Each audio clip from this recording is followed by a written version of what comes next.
Welcome to Rooted to Thrive, conversations to elevate our humanity.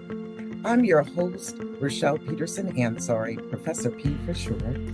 This is your podcast sanctuary for cultivating mindsets and skills to elevate our shared humanity. We're taking a deep dive into practical strategies to evolve as anti-racist, culturally competent, and inclusive individuals and leaders.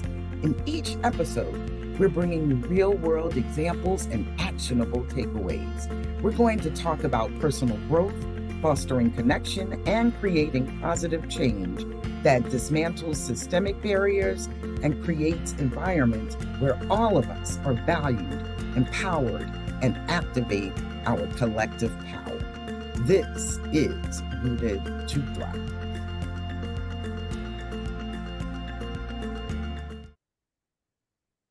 Hi there, welcome and welcome back to Rooted to Thrive, conversations that elevate our humanity podcast. I'm your host, Professor P, Rochelle Peterson Ansari. And today I have the pleasure of having Dr. Marybeth Gasman, who is a historian, author, or editor of over 35 books related to equity and related issues. She's a regular higher ed contributor to Forbes.com and has penned over 650 articles for many of our U.S. nation's newspapers and magazines. She also leads the Proctor Institute for Leadership, Equity, and Justice at Rutgers, that's housed at Rutgers University, where she teaches and has the distinguished recognition as the Samuel DeWitt Proctor Endowed Chair and Distinguished Professor. Now, personally, Marybeth and I recently connected, believe it or not, on LinkedIn. I was reaching out to folks trying to get, do a little market research to find out what's on top of mind for leaders in higher ed related to equity and inclusion. And she was so gracious to respond. And there are not that many people who do respond. She was so gracious and generous with her time. And we just connected over that discussion. I quickly learned that she was an ally and co-conspirator for anti-racism. And to be clear, she is a co-conspirator because she's willing to get into some good trouble, as our great John Lewis used to say, right? I actually don't know where this comes from. We would say we would put our neck on the line. Mm-hmm. Or our butts on the line. There's probably something connected to that saying that I don't know about. So, might get beat up in podcast world over using that line. But the bottom line is she's someone that I would want to lock arms with. Yes. So Marybeth, how are you doing today? I am good, and thank you for saying that. I would like to lock arms with you too. So that's what's up. Yes. It is. Yeah, thank you. Thank you for having me here. Yeah, it is so exciting to have you speak on this topic today. Doing the right thing. Maybe I should say thing, right? Doing the right thing. Undoing systemic racism in faculty hiring. I'm because so many people say, they say that they're doing that kind of work, or they lament over not being able to find people. But the bottom line is there are ways. You've actually even written a book by that name, right? Doing the right thing around those very practices. So I want as many people as possible to hear about those strategies, right? Not to take away from your book proceeds. However, we know everybody's not going to be able to buy the book. Yeah, that's fine. I want them to just get a little bit of, what you have to share in that book from your thought leadership. So let's just get started. So before we get into that, Tell us a little bit about your background and how you got involved in this work. Sure. Well, let's see. I most people are pretty surprised about my background. So I grew up in the Upper Peninsula of Michigan, which is up between Lake Michigan and Lake Superior in a very cold area of the country, also an area that's not very diverse at all. It's mainly people from Northern European countries and folks who are either Menominee or Ojibwa Indian. And so I grew up with very little exposure to anybody else. And for a good amount of time, we didn't have access to television. So I really, or an FM radio, or, I sort of lived out in the woods. Mhm. So I grew up in that way, and then but eventually I always loved reading, I always loved learning, and I just really benefited from a teacher I had. His name was Mr. Fix, and he took an interest in me. He helped me and my parents to fill out the FAFSA to go to college. He wrote a letter for me to letter of recommendation for college. And he just, the whole time I was in college, he was behind me, Mm, just told me I could call him if I needed somebody. And he and his wife were just so lovely to me. And so that that changed my whole life. And because most of the people in my world, a lot of them didn't graduate from high school, most didn't go to college. And mhm, so that really changed my life. And I think early on, it taught me how important it is to give to others, to pay it forward, to kind of not judge someone by their circumstances, right. but to consider the fact that they're so much more than their circumstances. Because Mhm, I was one of those kids, that he mhm, didn't judge me like a lot of people mhm, would have. mhm, So that's kind of where my background is. And then eventually just got very interested in I really got interested in African American history. For some reason it really spoke to me. And I think I was angry that I grew up in a place that didn't teach me about African American history, that I was missing this whole part of US history. I'm a historian, so I was missing an entire part. And then eventually I got to take these amazing classes. I got to take Africana studies classes. I spent a lot of time just going all over the country and really taking in all of the rich cultural aspects of it. And yeah, it just was pretty life-changing. So that's my background, a little bit about it. just a little bit. Yeah. So, so you were taking these classes. Did you major in it? Did you major I in majored it? in my undergrad major was in political science, and then when I went to grad school, I did sort of a joint major where it was, yeah, I focused on higher education, but I also did you know how you can do those create your own. So I had an Yes. emphasis on law and history.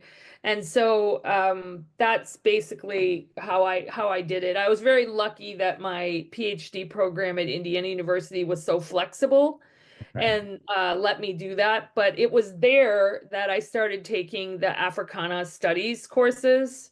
Mhm. And that really changed kind of my whole perspective. And because I think when you learn about African American history, it I think everyone should learn more about African American history. And I'm so glad that I live in a city, Philadelphia, where we have a mandatory African American history curriculum in the public schools, because Mhm. my daughter went to Philly public schools. And what that taught her is to respect people. It taught her that African Americans are not at the outside, they're at the center.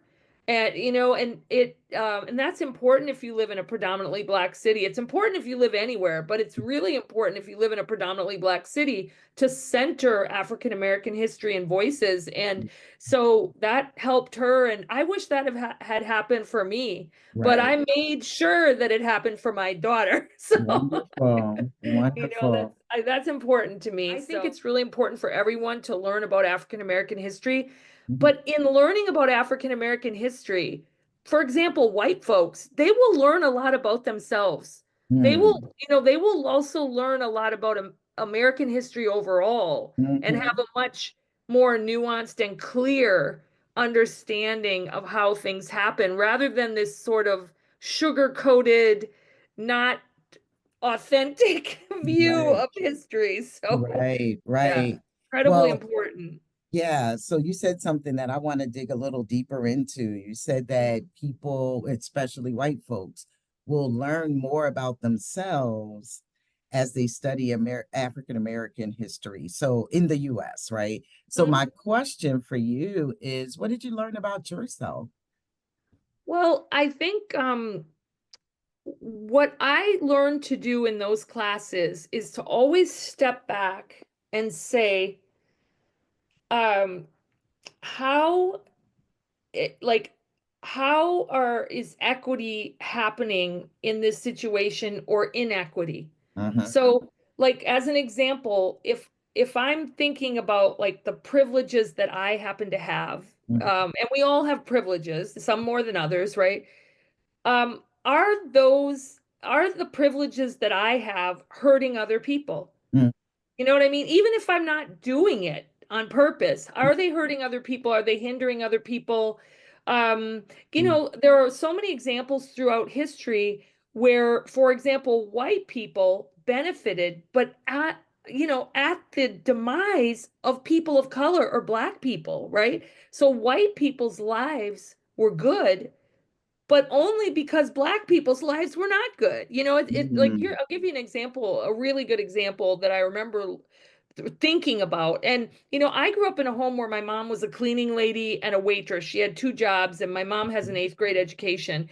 So, I didn't grow up in like I didn't even grow up in a low income family. I grew, it wasn't like I grew up in an upper income or middle income family. But I will tell you, I was once in a history class and people were talking about women going to work. Okay. Now, mm. for me, in my head, I was thinking, well, my mom's always been working. Okay. Oh, that's But right. I sat there and listened to all these women, and it was mainly white women in this class, Mm, talking about, when women started to work. And I remember having taken all these African American history courses, I mm. was like, wait a minute. And I spoke up and said, you're talking about white women. And you're Ah, talking about white upper middle class or affluent women, and mhm, you're leaving mhm. all the other women out.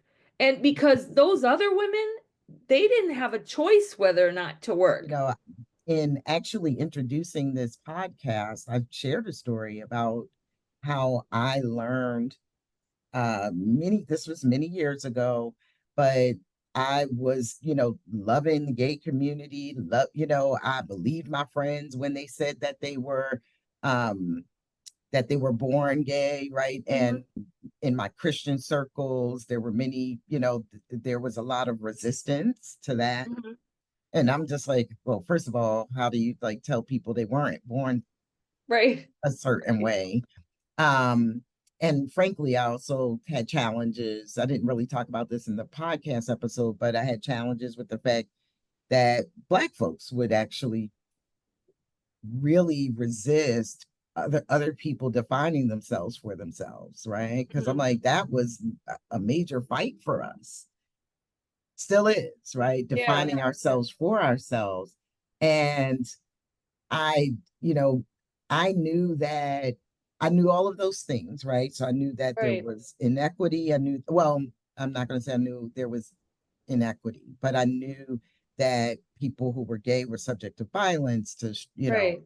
to even murder. And, this, when I understood this was in the 90s, right? Right. Right. So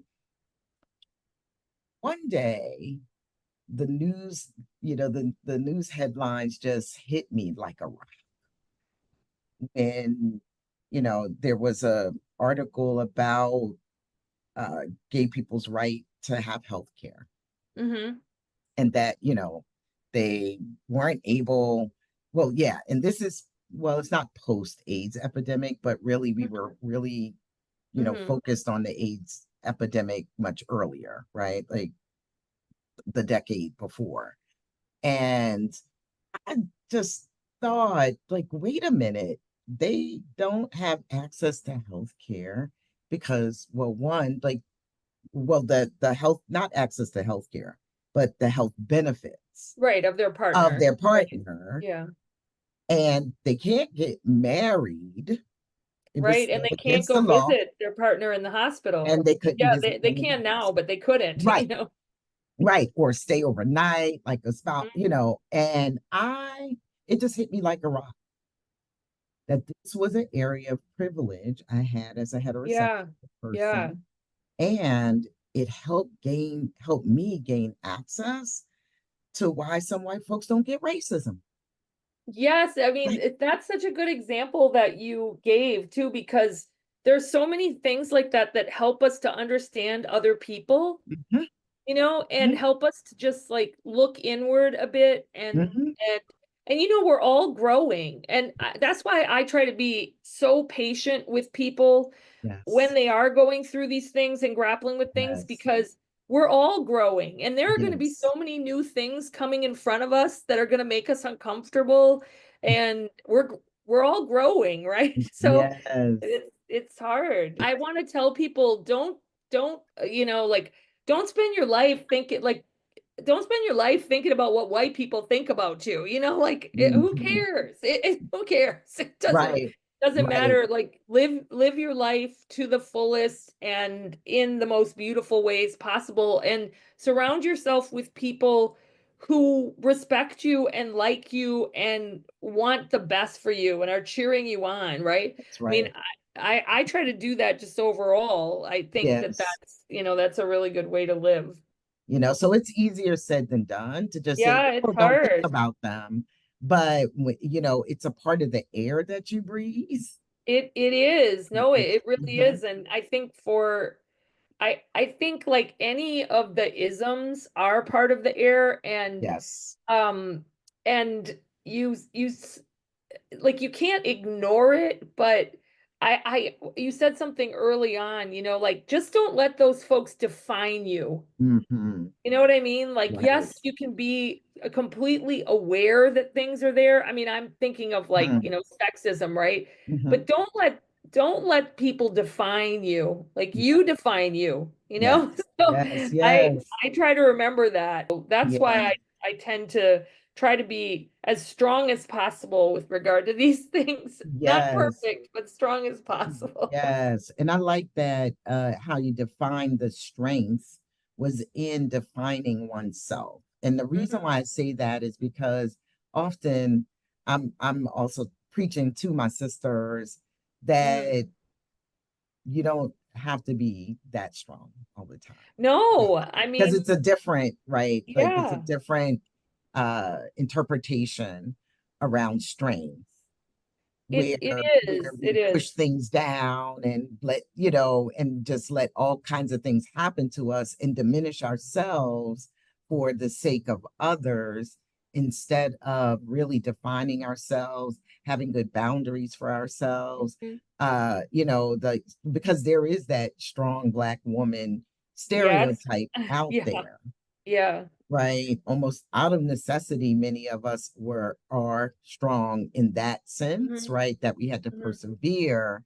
But you're talking about strength from within in terms Yeah. of Yeah. defining yourself. That's what. Yeah, in defining Mhm, yourself. And I also think, mhm, sometimes I wish that there was a way for women in general to trust each other more, to mm, talk to each other more, to like, I wish there was a way to overcome some of the damage that has been done, because I see, like, if I just think about myself sometimes, like, I feel always expected to be really strong and always together and always the problem solver and always, you know what I mean? Like, mhm.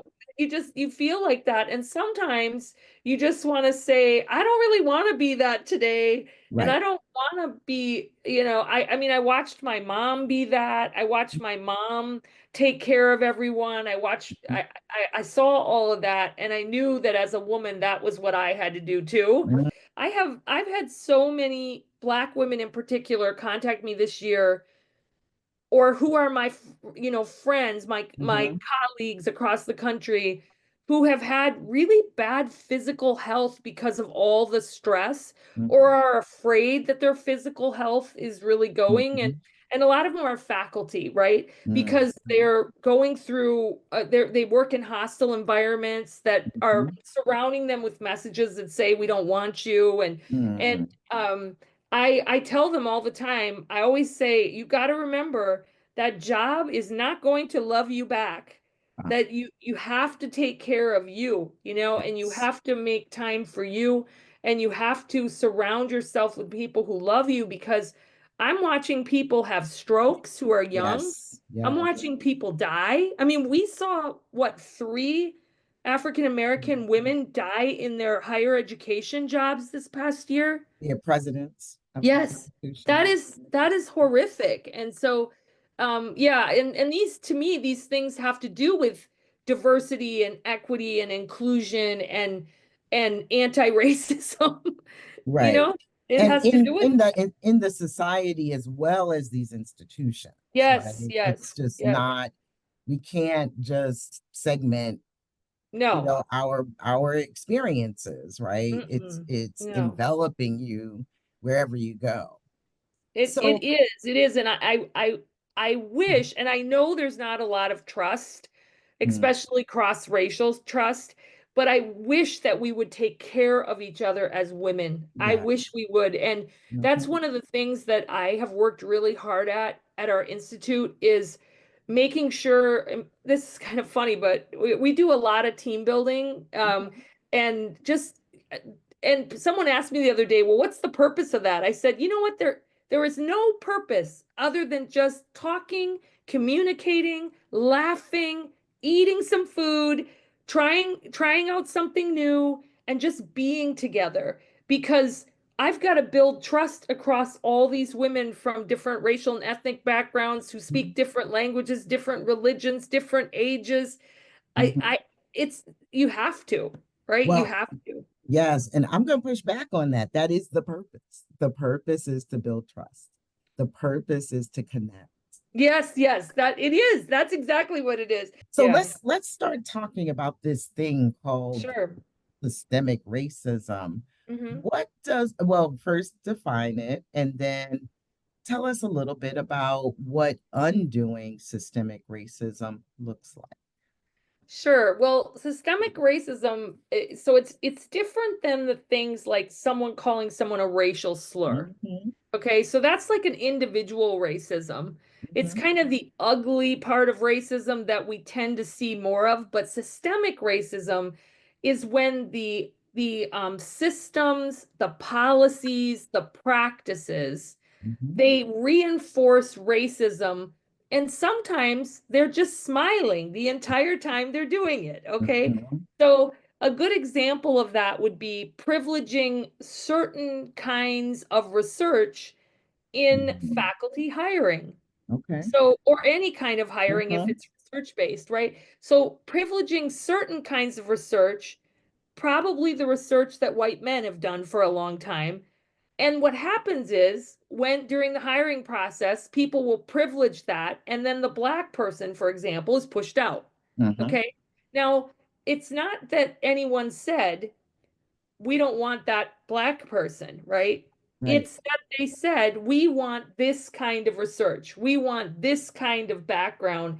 And that happens to be a background that Black people have not been able to get access to Mhm. because they couldn't get into programs. They couldn't Right. get, and part of that is that people were looking again for a certain kind of person, and that Mhm. person typically is a white man. And I always point this out to people, that there's an amazing book called Pedigree by Lauren Rivera, and Mhm. she talks about how when we define quality, we do it in our own likeness. Right. Right. Okay? All of We, us do. we Yes. do, we do, we do. So if you say to someone, tell me what a good mom is, Right. okay?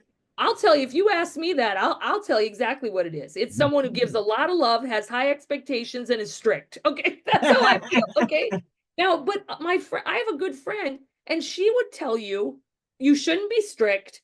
She Mm. gives a lot of love, Mhm. and she has, like, mid-range expectations. I Okay. think we're both good moms, Mhm. but I'll tell you, I probably think I'm a better mom. Do you understand why? Right? Right. I mean, I think Right. she's a great mom, but you do see, like, Yes. when you see something in your own image. But I was curious, did you also know that the Black people or people of color who were pushed out, right, of that search, right, that didn't get Mhm. the offer were doing more, and I'm assuming the research you're talking about that's not privileged is more qualitative research, um, and it or Sometimes it is, yeah. Yeah. certain forms of qualitative research. I was just wondering if like that's where the distinction was. Like, did you see that quantitative research was privileged, or and while people may not have gotten into certain programs, were they also the kind of research that they did was qualitative? Because I would think that a number of people of color um, in the academy have done research that centers the voices of people, or Hmm. going into a deeper dive around, the study of cultures, and bringing the lived experiences of individuals to light, Hmm. which is can't you can't go as deeply with Right. longitudinal stuff. Well, you can with Right. Right. longitudinal, but with Yeah. quantitative Yeah. research. So there are a couple of things, and I will tell you that from the book, doing the right thing, Mhm. which I did extensive research from. There was one finding that was so disturbing to me. Okay, so I'm Okay. going to tell you what that is, and then I'll talk about the qualitative quantitative thing. But Mhm. this connects. Okay, so. And I'll just try to explain how this ends up being so pervasive. It's Okay. such an example of systemic racism. So one of the things that I learned is that, and this is about African Americans in particular, Okay. okay? So African Americans are one of the least likely groups. They're the least likely outside of Native Americans, because there just aren't very many Native Americans. But so African Americans are the least likely group of individuals to earn their PhDs from what are called AAU institutions, American Association of Universities. Those are the most research focused, most highly ranked, rigorous institutions in the Got country. And so African Americans are the least likely to get into those PhD programs. got Now let me tell you why that is such a big deal. Mhm. It's such a big deal. There are only about, I think, 63 of those institutions. Mhm. So it's such a big deal because the people who become faculty at colleges and universities graduate from those institutions. Mhm. You see? So what Mhm. happens is you have all these African Americans who have PhDs, but they're not from the institutions where people are going to hire from. And no one is telling them that they are entering PhD programs that where their degree is undervalued, will not Mhm. have the same value. So as you're doing the hiring, people are immediately saying, well, they didn't go to an AAU institution, right? So Mhm. you're out. It's Now, easy. let's Mhm. say that you do qualitative research Mhm. related to African Americans, right? Mhm. Let's say you do Mhm. that. Mhm. So there are going to be some people, I would say quite a few people on search committees for faculty positions who will think that that's not rigorous, Mhm. think that some people think that you shouldn't be studying yourself, although white people have done it forever. Some people think that it's not rigorous to do qualitative research. That's getting a little bit better. But if you're African American, I think you're held to a different standard. If you're a person of color, I think you're held to a Mhm. different standard. The only area where there is equity at these institutions, these AAU institutions, is in one major, and I want you to guess what the major is. It's ethnic studies. Oh, and ethnic stuff, You of see? course. Yes, So, because I was going to you say see? it's not education. No, it's ethnic studies. That's the one area where there's where Black people are getting in at a rate that they should, but you're not seeing Black people getting into these AAU institutions in a way that will help them to get faculty jobs. What are some ways people can undo that systemic racism? Okay, so there are two things you can do, and I think you got to do it right at the same time, okay? Because the problem is there and it can't be fixed immediately, so you have to have a two-prong approach. Okay. And that approach to me is work as hard as you can if you have any kind of power to get more African Americans, and I'm just going to talk about African Americans here, right? To get more African Americans into AAU institutions for their PhDs. And those institutions typically fully fund the PhD. Okay. Don't tell African Americans to go to University of Phoenix or any of the for-profits and pay a ton of money. Get them into AAU institutions where they get, you know, a good package. I have worked with so many Howard PhDs and they are superb. You know, like it doesn't make any sense. So you gotta kind of do both at the same time. And the other thing is that when people I tell white folks this all the time because they're the ones who I think are the most silent is when people define quality in the image of white people, step up and say stop it. Stop it. You know, there are many ways to define quality. We should be having a broad definition of quality, and it should not be decided by white people. So I feel really strongly about that, but I need to tell you that makes people really, really mad when you do that. Okay. Yes. So let's talk about that. What does defining quality in the image of white people sound like, look like? Give us an Okay. example. You asked really good questions. That's good. So I'll tell you what it's like. It's very much focused on like a white male perspective. It privileges white men. So it means that, for example, I'll give you this is a really good one. The majority of people in the sciences are white men, okay? And in the sciences, you write you do these big studies and then you write a ton of articles off of it, right? Now, let's say you're in anthropology where you have a lot of people of color, or you're in fields that have lots of qualitative research. You have a lot of people of color because it resonates with people of color.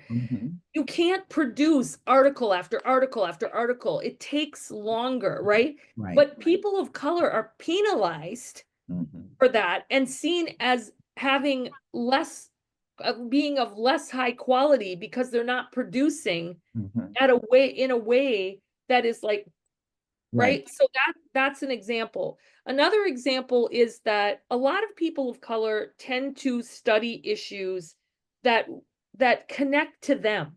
And most people do that, but people of color tend to do it more. Women tend to do it more, but especially women of color. So what happens is you've got people, remember 76% white, majority male, who don't see that as rigorous. They don't, it's like a lot of times you'll hear people call, I've heard a lot of people of color call it me search, right? And they say it in a very positive way. But people will take that term and turn it around and see it in a negative way. Here's one thing I always tell people. There's a great researcher. His name's Gary Orfield. He's at UCLA. He's done research forever through the UCLA Civil Rights Project. One thing he tells us is that people are friends with people like them. They usually the same race, same religion, same socioeconomic status. I am not one of these people, but most people are.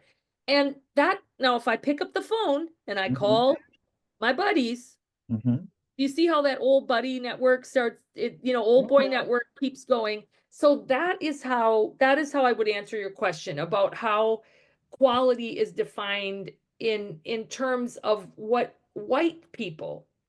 So Yeah. changing the standard, which, has as long a history as institutions of higher education, Mm-hmm. changing the standard. Because the bottom line is, right, we're saying prestige comes from certain kinds of research, and which means certain kinds of knowing, Mm-hmm. right? Yeah. Yeah. And where we need to push back is on different ways of knowing being considered prestigious. Yes. Yes, yes, and we all have to bring that up, and we all have Mhm. to say that. And like I'll give you an example of something. So I have a young colleague who is she's a young Latina professor. I have on occasion heard people across the country um talk about her research as if it is not on par with other people doing research in the area because she takes a critical approach. Mhm. Okay. Mhm. So, what can I do about that? I'll tell you what I can do about that. You remember you introduced me and you said, I hold this distinguished position, right? Yes. Okay. I can, in every single situation where that happens, rather than let it happen, Mm. I can say, I don't think you are familiar with her research. Have Mhm. you ever read it? Right. What makes you say that? What Mhm. makes you, how do you know that it's less rigorous, right? Just keep Mhm. doing that. And it sort of reminds me of how, when somebody comes to you and says, hey, you know what so and so said about you? When Right. they gossip? Right. Right. All I'm wondering is, what did you say about me in return? Mm. You know what I mean? Like, why did they feel so comfortable that they could say that in front of you, That's right? right. It's because you're probably not my friend. Oh, Yes. Well, I want to thank you so much. Yes. oh I my feel God. like we have a lot of takeaways, right? Like be a sponsor. That's what you're saying. Be a Yes. sponsor. Yes. It's your privilege. Yes. Push back on, what is considered rigorous, what is considered prestigious. And really, like something is gnawing at me a little bit, right? And these are, you're not telling me anything new, but just Yeah. talking about it now, I'm like, yes, we still need to break down the master's house, right? So that's a Yeah. term used around Yeah. slavery. Um, but we still have to break down this perspective that, well, one, that objectivity even exists, Hmm. but that Yeah. Yeah. something is considered more important if it is perceived as more objective. And Hmm. also, oh man, I don't want to lose my thought. We were talking about, oh, the number of publications. Like why? Okay. Can I it's so frustrating to me because one, I believe that pressure to publish more often, and you're measured as a Hmm. scholar based on number of publication number. They don't have to be good, right? But just number of publications. Right. That's crazy. Okay. That in those situations, like where are the students that you're supposed to be teaching? Because I Right. Right. I have Right. been at That's a whole other topic, right? Because yes, where we are the know that students? women and people of color tend to be doing the majority of that work with Mhm. students, With and students. there's very little credit for that That's right. because Right. that's Oh, not it what gets gets you put tenure at one of these. right. It's going to put you in the service, right? Like that's the service category, or none at all, depending on how you're serving others, the students. Mm-hmm. And but oftentimes the things that people choose to do, mentor, advise, etc., to take care of the students, um, yeah, that doesn't make it to the tenure packet unless it's, a student organization, etc. And Yeah, again, service is not ranked as high as not scholarship. at all. Not at I, all. I don't get why that has to be.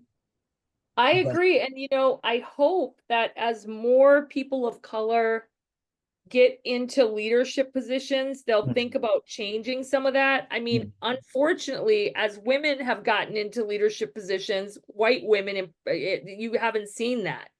You haven't seen enough change. Mhm. Like people tend to kind of go with what's already happening and they're Mhm. not making change. So I'm hoping that a lot of these younger, especially younger women of color will shake it up a little bit because they're definitely doing that at the faculty level. So I'm hoping that as they move up and become administrators eventually, that they'll shake it up. Yeah. But people don't Mhm. like you to shake it up. I'm just telling you. You Right. try shaking it up, Mhm. people get mad. So, Yes. Yes. And so again, you have to define yourself for yeah, yourself and yeah. also place the goal in front of you, Yes, right? Because yes. the Yeah, goal, if we are going to dismantle racism, we need to show up in some ways that are yeah, going to be uncomfortable, right? And we're not going to have to worry about what's going to blow back on us. And yes, I right. understand maybe, but once you have tenure, I don't understand that you would have an excuse. Yeah, I think that with tenure, you typically are protected enough to do that pushback. There are some places in the country, like Texas, Alabama, Florida, a few places like that, where you're going to be in a different situation. But if you're in a state or a private institution, if you're at a place where tenure is respected, you really do have enough safety to be pushing back at these things. I Mhm. I have, I wrote doing the right thing because I was really frustrated with faculty not pushing back. Mm. I would see all of these things over the years across the country, and I just was very frustrated by people telling me they were afraid, telling me that they were afraid if they stood up for people that they'd be retaliated against. And I would just be like, you have tenure. Now, I will tell you, there are people who will retaliate against you. I mean, Yes, they will right. do things to you, That's right. but you have to, you can get together with other people and band together to make Yes, change. And then you're a lot more powerful, right? You right. don't have to do Exactly. it Do it on your alone. own. Yeah, And you don't have that's so important, but also our personalities and our own his personal histories come to. into play. Oh I've yeah. been told I've spoken up for equity for other people in a situation that didn't really affect me, right? Hmm. And was, cautioned not to push any further when I got, one of those generic responses. Hmm. I was warned, not warned, but cautioned, right? To just, you know, be concerned about pushing any further Yeah. because it might blow back on me. And I'm just like, this was as an administrator. I didn't feel like, sure, what, you're going to fire me because I'm speaking up for other people. For me, I have always thought that my uh guiding, my supervisor Yeah. is not really in this earthly Yeah. Yeah. realm. No, I So get I that. never feared being fired or ostracized. And maybe I don't fear that because I've always kind of been like that. I'll say oddball. I don't know. Like in the family, I might be the Yeah. only one Yeah. that operates a certain way. I had a lot of educational experiences where, I was kind of like to the side, right? In a good way, Yeah. for the most part. Transitions, I went to college at 16, like things that just kind of made me just a little different than, everybody else. And so I felt like that's just life. Yeah. And I Yeah. and I know that everybody doesn't have that kind of They don't. No, experience. no, a lot of people And don't. so it's not easy. Yeah. And I know that it's possible because I've never been fired. Yeah. Yeah. And Yeah. actually, I don't feel like I've ever really been ostracized. I mean, I know one place I left after I left, some, former staff member was talking about me, but So, Well, and what are you going to do? I mean, like, that's the and, thing. you know, Sometimes people aren't going to like you, and every time somebody leaves, people talk about them. right. But then, and again, that's why I called you a co-conspirator, because it is so important for us to understand that, well, what you do in behind closed doors matters just as much. Yes, very much Yes. so. Like Yeah. we have to know that the issue is greater than us, Mm-hmm. and we're calling for people to join us Mm-hmm. who are willing to put something on the line. Now, frankly, I know the history of people who died so Oh I my could have God. the Yeah. opportunity that I Yeah. have now.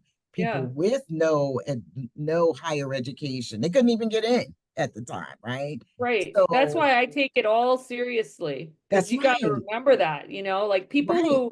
people who don't take the rights that they have seriously, I really worry, like I mean, I'm Hmm. sitting here with my ballot right now. Uh-huh. Um, and Yes. that's one of the things that I just instilled in my own daughter is that, listen, people fought for you to have the right to vote. Don't Yes. ever take it for granted, ever, ever, ever. That's right. And I think sometimes we take those things for granted, and we Yes, can't. we do. Yeah, Yeah. we do. We do. Well, it has been an absolute pleasure. Is there Yes. any final advice you would give to someone looking to improve their anti-racist, culturally competent, or inclusive practice, or any resources or any resources that you would recommend to our listeners? Well, first of all, it was wonderful to spend time with you. And I would say, I think it's really important to read things that um, present a variety of perspectives. So I try to read things that I disagree with and Mhm. things that I might think I agree with. And Yes. I also think it's really good to mix your reading with nonfiction and fiction Okay. just because like I read a lot of like I love reading James Baldwin or Toni Mhm. Morrison or I love reading Langston Hughes, like things that might be rooted in the past but really help you think about the current day. And Yes. then, also I would read widely. So read authors of all different backgrounds. Get, Yes. really push yourself and it makes you a better writer, makes you a Mm. better thinker, makes you more empathetic. Yes. Yeah, I think that's really important. Yes, I love it. Thank you. Thank you. Thank you. You're welcome. And how can people get in touch with you after this episode? Well, all you have to do is go to the Rutgers University website, and if you put my name in, it comes up right away. I also have a website that you can contact me through. It's just marybethgasman.net. That's pretty Yes. easy. Mhm. You can add me on LinkedIn. I love LinkedIn, so you can add me on LinkedIn. If you like photography, you can follow me on Instagram. It's just at Marybeth Gasman. And I'm on most social media, but I love photography as like a form of release, so I take a lot of Yes. photos, so. Yes. Wonderful. Wonderful. I have to get a hobby like that, something that's more creative. I really do. I was just talking about that. Like I wish I, had the eye, but I don't even know. I might. You never Right. know. I just started, my daughter's a professional artist, but the other day she said to me, Mom, you should try painting. And I was like, I can't paint anything. And I started doing watercolor painting, and I have like, I think as of in a couple weeks, I'll have had like 4 watercolor pieces in exhibitions. Oh, So wow. I started, and it's very relaxing, and I'm very proud of myself that I Very that I- good. I love it. yeah. I love it. Well, again, thank you. And I also want to thank everyone who stopped by. Please leave a comment, subscribe, and share this episode. And thank you again for listening to Rooted to Thrive.